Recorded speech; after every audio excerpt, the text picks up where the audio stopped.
Autre chose, c'est une vidéo qui aurait pu passer inaperçue direction l'Algérie, où le cri de motivation, vous allez le voir, des gendarmes est surprenant.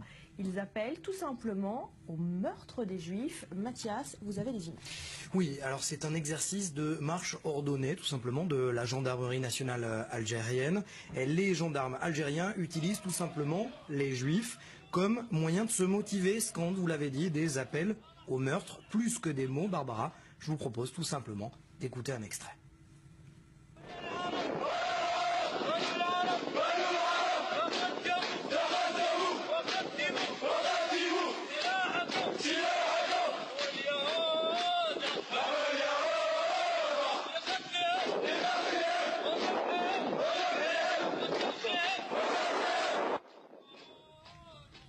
De quand datent ces images ? Du 1er novembre 2015. Et non, hors antenne, Julien me demandait s'il s'agissait d'une blague. Non, ce n'est pas une blague, c'est très sérieux. Et c'était pour marquer la commémoration, la fête nationale commémorant la révolution algérienne. Et Barbara, eh bien, ce n'est pas d'Israël dont il est question, vous l'avez entendu, mais bien des Juifs dans leur ensemble, ce qui a passablement d'ailleurs irrité le journaliste et spécialiste de l'islam, Mohamed Sifawi, qui a immédiatement réagi sur sa page Facebook. Vous allez voir d'ailleurs son mot.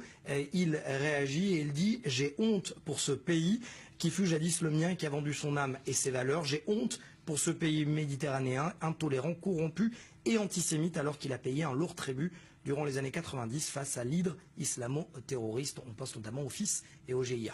Alors, l'histoire des Juifs d'Algérie est complexe, on va peut-être y revenir dans un instant. Autre signe, autre exemple de cette complexité, de cette difficulté de la cohabitation entre Juifs et musulmans dans le pays, avec une autre vidéo que vous avez trouvée. Oui, celle-là vient des réseaux sociaux, vous allez le voir. Une vidéo qui intervient 15 jours finalement avant la précédente, filmée par des jeunes youtubeurs qui se sont intéressés à la mise en scène, vous le voyez, filmée d'un juif dans les rues d'Algérie.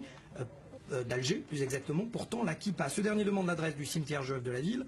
Les jeunes adultes, vous l'avez vu, lui demandent de quitter les lieux. Les plus âgés l'ignorent et puis les plus jeunes, pire, le chassent en lui jetant des pierres. Un rappel d'histoire, vous l'avez dit, de la complexité entre juifs et arabes d'Algérie. Les juifs d'Algérie ont reçu la nationalité française après le décret Crémieux voté en 1870. Un sentiment de trahison est alors vécu par la communauté arabe. Des juifs ciblés et surtout chassés au cours de la guerre d'Algérie. Et cette question, sentiment nationaliste ou alors pur antisémitisme, la question reste toujours posée. Merci Mathias.